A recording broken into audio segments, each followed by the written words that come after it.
반갑습니다.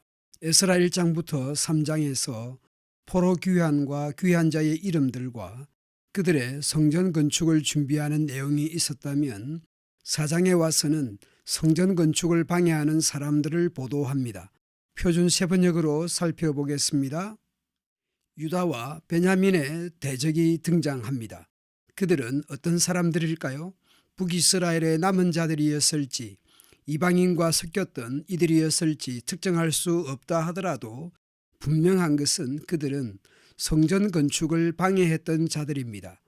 사로잡혀 갔다가 돌아온 사람들, 바벨론 포로에서 돌아온 자들이 소위 귀한 공동체가 주 이스라엘의 하나님의 성전을 짓고 있다는 말을 대적자들이 듣고서 스룹바벨과 각 가문의 우두머리들에게 와서 말했습니다.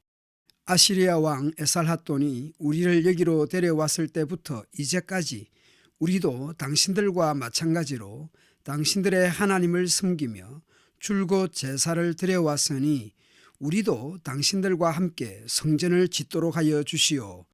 이들이 결국 성전 건축을 방해한 셈인데요. 히스기야 시대에 유다를 침략했던 아수르의 사네립의 뒤를 이어 왕이 되었던 인물이 에살핫돈입니다.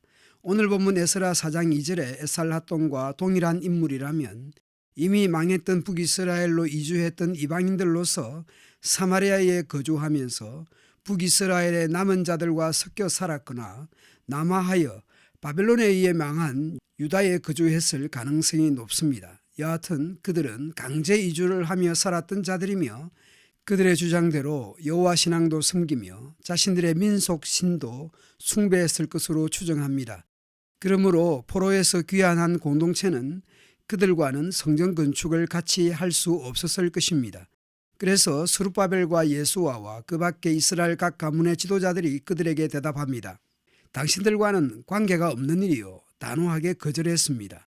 주 우리의 하나님께 성전을 지어드리는 것은 우리가 할 일이요, 페르시아 왕 고레스가 우리에게 명령한 대로 주 이스라엘의 하나님의 성전을 짓는 것은 오로지 우리가 할 일이요, 성전 건축을 위해 고레스가 보냈고 그것을 위해 포로에서 귀환했다는 것입니다.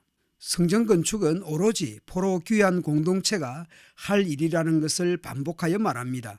이 말을 들은 그 땅 백성은 성전 짓는 일을 방해하여 유다 백성의 사기를 떨어뜨렸습니다. 그들은 고문관들을 매수하면서까지 성전을 짓지 못하게 하였습니다. 그냥 단순한 방해가 아니었습니다. 권력과 돈을 동원하면서까지 적극 방해를 했던 것입니다. 이러한 방해는 페르시아 왕 고레스가 다스리던 모든 기간뿐만 아니라 페르시아 왕 다리우스가 통치하던 때에 이르기까지 하였습니다. 금권을 매수 이용하여 그것도 긴 시간 성전 건축을 방해했던 것이죠.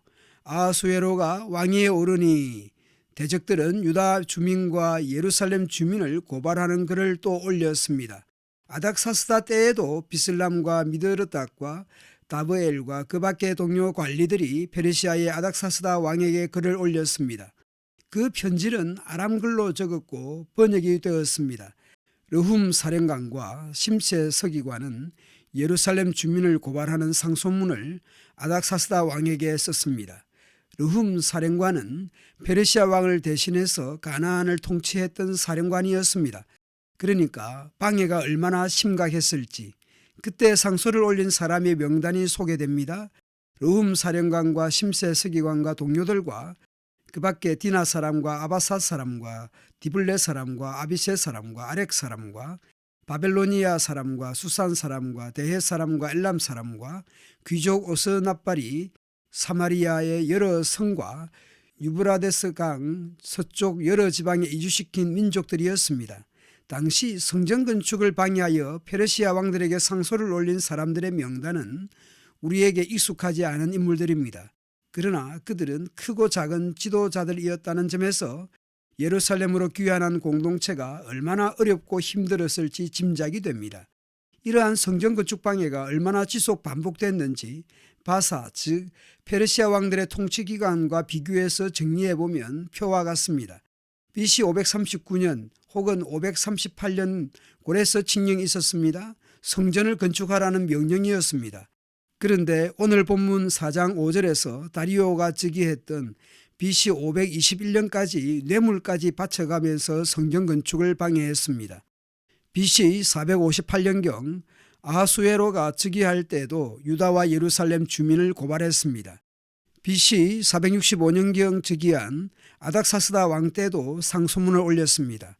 즉위년인지 어느 해인지 특정되지 않았지만 정리해보면 성전 건축의 명령이 있었던 고레스 즉위 539년부터 아닥사스다 왕이 즉위한 465년으로 봐도 70년이 넘습니다. 포로에서 귀환했을 때 노인이었던 이들은 다 사망했을 것이고 포로 귀환 이후 갓 태어난 이들도 노인이 되었을 그 세월 동안 성전 건축은 끊임없이 외부적인 방해를 받았습니다. 그런 와중에도 내부적인 문제도 있었죠. 성전을 세워간다라는 것, 교회를 세워간다라는 것, 신앙 공동체를 세워간다는 것은 쉬운 일이 아닙니다. 오늘 우리 교회 역시 설립 예배로 끝나는 것이 아니죠.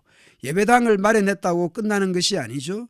세대를 이어가면서 그리스도의 몸된 교회를 이루어가고 세워가야 할 것입니다. 다시 말씀드리지만 교회를 세워간다는 것은 쉬운 일이 아닙니다. 외적인 또 내적인 어려움이 있겠지요. 그럼에도 불구하고 교회는 하나님의 지혜입니다. 교회를 통해 하나님의 여러 가지 지혜를 알리고 나타내야 할 것입니다.